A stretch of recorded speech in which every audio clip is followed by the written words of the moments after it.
আমরা আসলে কেউ কাউকে ছেড়ে দিয়েছি এই ধরনের জিনিসটা আমাদের দুজনের মধ্যে হয়নি। ওর ব্যক্তিগত প্রয়োজনে বা আসলে ঘটনাটা কি হয়েছিল সেটা আমি একবার ক্ল্যারিফাই করেছি, এটা নিয়ে বারবার আসলে বলতেও চাচ্ছি। মামুনের ভিডিওর ব্যাপারে তো মামুনই ভালো বলতে পারবে, বাট আমার কোনো ভিডিওতে কেক কেটে ওইটা আমার কোনো ভিডিও না, আর ক্যাপশনটাও আমার দেওয়া না। তো আমরা যেটা দেখি যে রিয়েল কোনো ঘটনার সাথে মন গড়া ক্যাপশন দিয়ে মানুষকে বিভ্রান্ত করা হয়। সো ওইটা একজনের কিছু মিলিয়ন ফলোয়ার্স উপলক্ষে উনি সেলিব্রেট করেছিলেন, সেই উপলক্ষে উনি আমাদেরকে দাওয়াত দিয়েছেন। এই অনুষ্ঠানে আমি অ্যাটেন্ড করেছি। ওইটা কোনো সেলিব্রেশন মানে আমার কোনো ব্যক্তিগত কোনো অনুষ্ঠান না, বা এটা আমার পেজেও আপনারা দেখতে পাবেন না। আর মামুনেরটা যতটুকু দেখেছি যে ও আসলে একটা নতুন ব্যবসা প্রতিষ্ঠানের সাথে ব্যবসা প্রতিষ্ঠান দিতে চাচ্ছে বা দিচ্ছে বা এই প্রক্রিয়াধীন আছে, তো ওটারই একটা ভিডিও আপলোড করেছে। তো পুরো ভিডিওটা দেখলে বোঝা যাবে যে ওটা আসলে বিয়ের কোনো অনুষ্ঠান না। এই তো কি বলবো, এটা যাকে প্রকাশ করার তার কাছে করলেই হবে, সবাইকে না করলেও চলবে।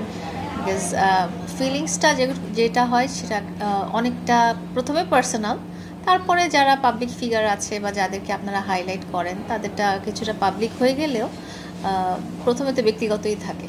তো আমার ব্যক্তিগত কিউরিয়াসিটি বা ব্যক্তিগত ফিলিংসটা আপাতত ব্যক্তিগতই থাকুক।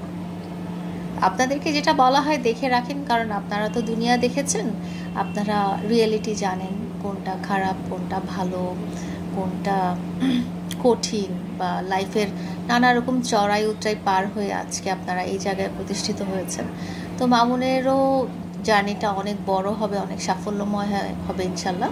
তো আশেপাশে মানুষদের কাছ থেকে আসলে অনেক কিছু শেখার আছে, স্পেশালি যারা অনেক স্ট্রাগল করে বড় হয়েছে তাদের কাছ থেকে কিন্তু অনেক কিছুই শেখার আছে, যেটা মামুন খুব আগ্রহ নিয়ে শিখে। এবং আমিও দেখেছি ওর পাশে থেকে যে সে এই জিনিসগুলো থেকে তার লাইফে নানা রকম শিক্ষা গ্রহণ করে। এই জন্যই আসলে আপনাদেরকে বলা যে যেহেতু আপনারা ওর কাছে রিচ করতে পারেন, এই জন্যই আপনাদেরকে বলা যে ওকে একটু গাইড করবেন। মামুন তো নিজেই যথেষ্ট এখন বড় হয়ে গেছে এবং ম্যাচিউর হয়ে গেছে, নিজের বিবেক বিবেচনা দিয়েই সে আল্লাহর রহমতে চলার মতো সক্ষম হয়েছে। এছাড়া মামুনের পরিবার তো আছে, যেটা আপনারা দেখেছেন। তো আমার মনে হয় মামুন একাই এনাফ, তারপরে পরিবারের যেহেতু সাপোর্টটা রয়েছে, সেহেতু আমার মনে হয় যে ও ইনশাল্লাহ অনেক ভালো করবে। আমিও দেখেছি ভিডিওতে, আসলে এটা এই মুহূর্তে আমার পক্ষে বলা সম্ভব না, বিকজ আমরা যখন একসাথে ছিলাম তখন ওনাকে আমরা এইভাবে পাইনি আমাদের লাইফে। সো এটা উনি আসলে কোন পথে মামুনকে পরিচালিত করছেন বা মামুন কোন পথে পরিচালিত হচ্ছে, এটা আমি এত দূর থেকে বলতে পারবো না। বাট আমরা যখন একসাথে ছিলাম তখনও কিন্তু উনি ইচ্ছা করলে এই গাইডেন্সটা দিতে পারতেন, বা তখনও কিন্তু ইচ্ছা করলে মামুনকে একটা ব্যবসায়িক প্রতিষ্ঠানের সাথে সংযুক্ত করতে পারতেন। বাট এটা তখন করা হয়নি। কেন করা হয়নি এটা আমার অজানা। এটার উত্তরটা আমি চ্যানেল আইয়ের ওই প্রোগ্রামটাতেই দিয়ে দিয়েছি, যে মামুন ডেফিনেটলি আমার চোখে যতদিন আমি দেখেছি 4 বছরে ও ওই ধরনের ক্যাটাগরিতেও পড়ে না কখনোই, ডেফিনেটলি, বিকজ ও আমার সাথে যতদিন ছিল ততদিন আমার নজরে ওর সাইড থেকে কখনো আমি দেখিনি। বাট এটাও আমি ক্ল্যারিফাই করেছি যে এই ধরনের অনেক মানুষই তার লাইফে অনেকভাবেই আসার চেষ্টা করেছে, এবং এই ধরনের মানুষদের একটা জিনিস আমি লক্ষ্য করেছি যে তারা যখন আসে তখন চায় না যে মামুনের আশেপাশে আমি থাকি। সেই বিষয়টা আসলে ওই ভিডিওতে কাউন্টারে ক্ল্যারিফাই করা হয়েছে।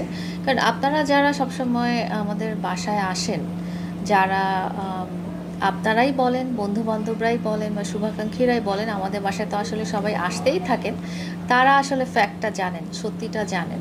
তো ওই মুহূর্তের জন্য আমার মনে হয়েছিল যে এই কথাটা ওর জোর করে স্ট্যাবলিশ করতে না চাওয়াটাই আসলে দরকার ছিল, যেহেতু একটা ঝগড়াঝাটির মোমেন্ট। তো ওই মোমেন্টে সেও হাইপ হয়েছিল, আমিও হাইপ হয়েছিলাম। তো এটা